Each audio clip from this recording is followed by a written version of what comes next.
right, team. Coach Dana Cavalea here with the Becoming a Champion show. And today I sat down with Ryan Coyne.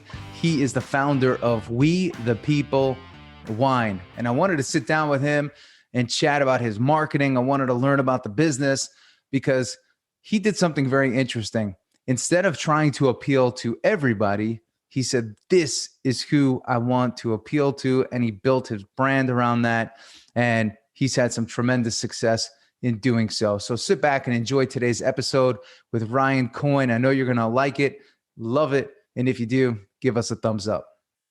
How did you get the idea for We the People Wine? Well, I've been sitting around with a number of buddies of mine, and we were kind of talking and lamenting the fact that there were so many consumer brands out there that that were kind of actively investing through their marketing campaigns and even financially in causes that we didn't really believe in or align with, and we didn't see as many organizations on quote unquote our side of the aisle, I guess. Publicly representing and standing by the values that we really cared about. And at the same time, we were looking at, censorship of certain ideas from major social media companies and all of that type of thing. And we thought it was about time to create a product that unified people around the founding principles: freedom of speech, freedom of enterprise, freedom of religion, all of those things. And we thought, what better product than, opening up a bottle of wine to get people together. Yeah. And was wine, are you passionate about wine? Is it something that you have a love for, or was it, again, something that you found to be a centering piece where you're like, hey, people love wine, wine brings people together, and some great conversation comes from a bottle of wine? Yeah, I think it was really the latter. I'm certainly a wine drinker myself. There was a period of time when we first started, and I think every entrepreneur will kind of understand this, where I was in fear that I was going to have to drink 1,000 cases of wine by myself. But thankfully that didn't come to fruition. And but it was really the latter. It was really thinking about, okay, what's a product that we can advertise and build a brand around, but also the product itself it unifies people together, and we think wine does that. Yeah. And there's obviously a lot of there's a lot of wine brands out there. When you decided to, I'll say, sort of go against the grain and say, hey, this is what we stand for, this is what we believe in, I know you have a background in marketing too. The marketer Sure. in you, most people say, well, if you do that, you're going to lose all of this audience. How did you deal with that? And again, there's a lot of entrepreneurs that listen to this show that are, maybe not as bold yet to take that stance. From the marketing perspective, what gave you the confidence and the juice to go, in the direction that you believed? We thought there was a huge emptiness or kind of opportunity, I guess you could call it, in that there were no real brands saying what we've been saying. There's a couple that people reference and we know well. Black Rifle Coffee is a good example. They are very pro-military, but I think most people kind of identify them as similarly situated from what they support and believe in as we are, and they've had great success. But really, outside of that, it gets pretty thin with brands and corporations really taking a stand like we are. And so we thought people would react really positively to that. And my calculus was, well, even if quote unquote half the people would never buy our product, we think that the remaining half, a much larger percentage of those people would be way more motivated to kind of join our community based on what we're saying and what we believe in, and based on the fact that we are one of the very few brands that are kind of leaning in and doing that publicly. So we thought, yes, we might be giving away half of the wine drinking market, quote unquote, but the remaining half, we think we can motivate those folks dramatically more than a typical brand would be able to. Yeah. Okay. So I have another question for you about this wine. Are there folks that are purchasing it just as maybe even a collector's piece, or is it, or do you find most people are just drinking it and loving it, or is there I could see it on my desk, that's why I asked that question. Right. Well, listen, the biggest thing that we've are most proud of is the growth in the wine club, and that's people that are getting bottles every month, every quarter. There's a bunch of different options that you can join at WeThePeople.wine to decide, do you want the red, do you want the white? But to us, what we're most proud of, because those are people that are actively consuming it, opening it with their significant other or their spouse or their friends or what have you, hosting a party, with it. So, this is a wine that is meant to be drank. One of the things that, frankly, we focused really heavily on is we did not want it to be kind of this novelty brand, this kind of tchotchke, this thing that you buy to mess with your liberal friend, or, we didn't want to call it liberal tears wine or something, right. Silly like that. So we worked hard to basically fairly represent what this is. I mean, this is a really seriously high quality product. We work with vintners and farmers and winemakers in Napa. All of this wine comes from Napa. So this is no messing around stuff. And we've seen that in reorders as well. People that have bought it, kind of tested the waters with it, and then come back and buy half a case or what have you. So, but yeah, that was definitely a big concern for me initially, was making sure that we got the branding, not only on the right kind of values that we're standing for, but also making sure that we're conveying that, this is a wine that is top quality. And this is your first venture in the wine business. It is. So there is a lot to learn, as you might imagine. There is a breathtaking amount of regulatory elements and red tape and shipping considerations and all sorts of stuff. So, but we have a fantastic partner in Bin to Bottle, which is a organization out in Napa, and our distribution partners are fantastic. And so, you get some bumps and bruises along the way entrepreneurially, but that's, I'm no stranger to that. And so, and now we're in a position after the release of this video that, we're growing by leaps and bounds, and we're going to be investing more heavily in the content that we're putting out there. And, I did not come in as an expert, that is for sure, but we're learning a lot, and things are going well. Yeah. So for you, your background, what is your background? I mean, I know I read up, you were a competitive rower, so we love having athletes on the show. Once an athlete, Sure. Always an athlete. But your background, coming out of school, what'd you go into? What was your journey like? So I came out of school and went into finance. I was kind of convinced through my 4 years at Cornell that I wanted to go into investment banking. It was kind of a competitive field, a tough job to get. I was sort of naturally attracted to that path, as a number of friends of mine were, and went and did that for 3 years, and kind of decided along the way that was not where I wanted to spend the rest of my life. And I'd always kind of from an early age been very entrepreneurial, and so left and came down to the DC area, had an opportunity to get 2 companies at the same time actually started under one roof with a few other folks, and did that to great success. Left there in 17, 18, and started Olympic. And so it's really been kind of an entrepreneurial career since about 2013. And that's, in that initial business is how I learned about digital marketing. I came in and was the chief financial officer. And so I provided more of the organization, if that makes sense.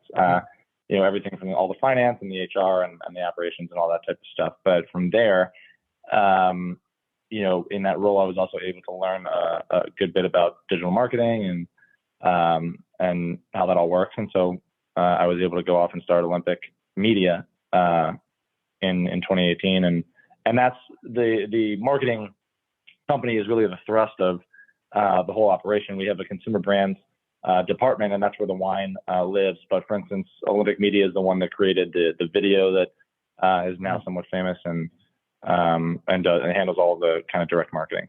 Yeah. So how do you balance running, let's say 2 companies at the same time? I know you said you have some experience in that, but is that a challenge for you? Is it sort of just the way you're wired? Do you recommend that for other people? It's definitely, I guess it's the way I'm wired. It's definitely a challenge at times, from a time constraint perspective, most certainly. But my recommendation is don't do it at all at once. We kind of, we started Olympic Media and grew that naturally over the past 3 or 4 years. And it really wasn't until a year ago when we had this idea for the wine that we kind of really formalized the consumer brands business.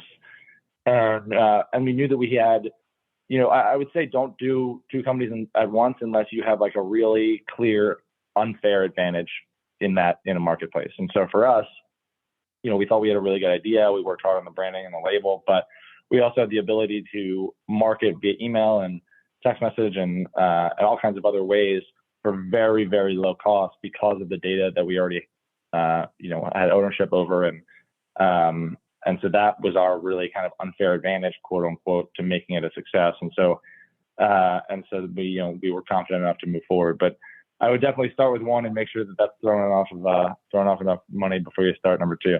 Yeah. And do you think, I find this to be very interesting because, you had this idea for this brand and you just also happen to own and run a marketing company. I mean, is this also was this a part of your original business model to, master the digital marketing, help other brands, and then start to develop more of your own brands and push them? Yeah. Originally the focus was definitely just on the media agency and the advertising that we do and growing that.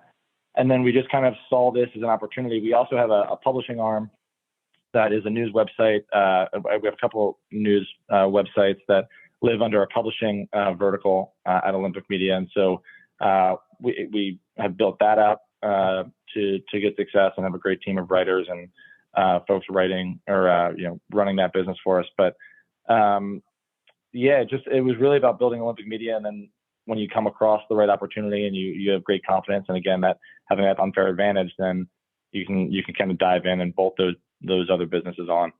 But originally it was mostly focused on the marketing agency until that was flying at 30,000 feet and growing. And thankfully, actually,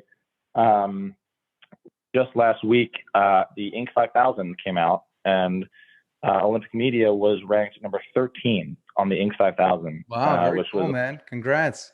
Yeah, thank you. Yeah, which was certainly higher than we had expected. They don't really give you too much information about where you're going to end up, but we were ranked 13th overall and the number one advertising and marketing agency in the country and the number one fastest growing company in Virginia.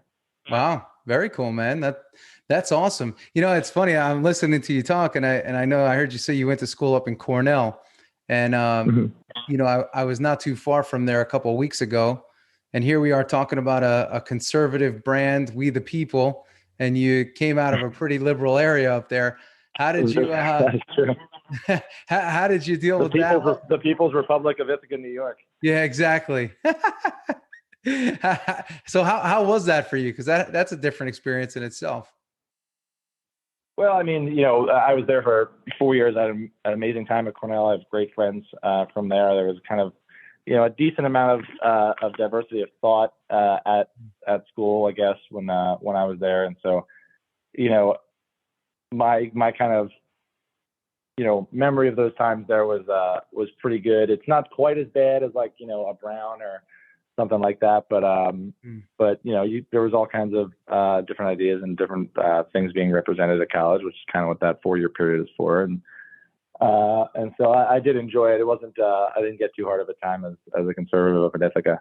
Yeah, no, that's cool. So I wanted to ask you, with all this that you have going on, what are some of the day-to-day challenges that you have, and how do you work, or how do you apply your background as an athlete to overcome many of those challenges or some of those challenges?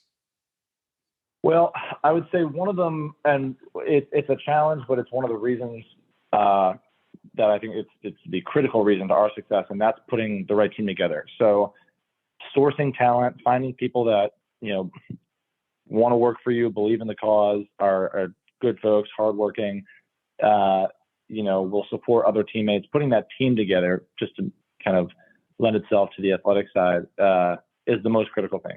And it's also the biggest challenge because, hiring people or convincing someone to leave their existing job to come over, putting them, even making sure that they're in a positive financial situation, making sure that they have confidence that they can trust the organization will keep growing and that they have trust in your leadership capabilities to make sure that, the company's not going to fall apart a month later after they join you. All of those things make up the biggest challenge, but the most important piece of the puzzle for me. And so, leaning back on, for me, it was rowing, but in any team sport, anybody will tell you that, it's critical to have, the right people in the right positions, and talented people in the right positions is critical. For the rowing side, it was 8 guys in a boat, and every guy had to be exactly on point every stroke, or you lose the race. And so I kind of lean back on that a little bit to keep the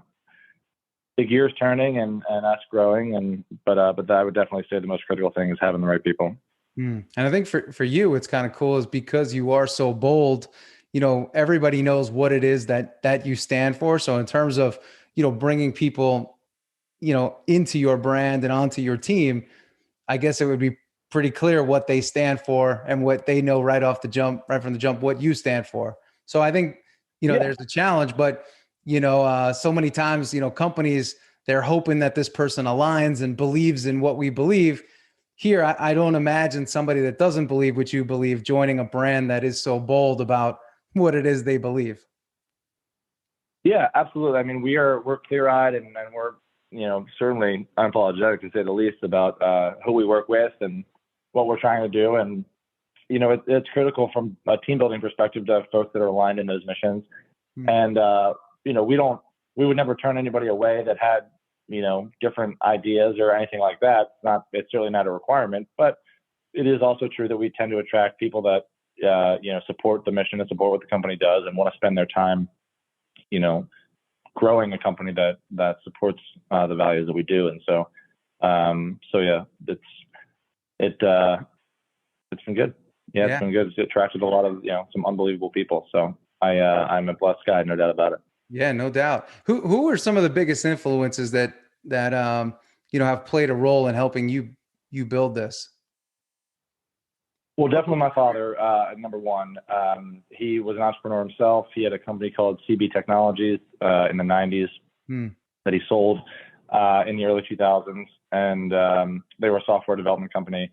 And watching him and, having him at the dinner table talk about things that were going on in the company, that by the time he sold it, I think it was 300 or 400 people out in kind of the suburban Philadelphia area. And so being able to watch that company get started and then watch it grow and see the considerations he was making, and him talking about, different deals that were on the table, things that fell through, things that didn't, that ended up being, great successes, all of those types of things. Being able to watch that, I think, was probably the most influential element, certainly. And then outside of that,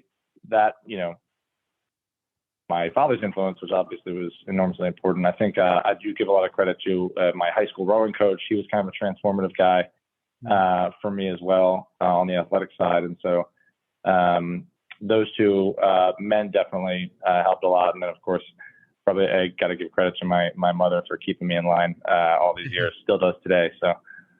Yeah, no, I love that. For me, I always say the power of coaching.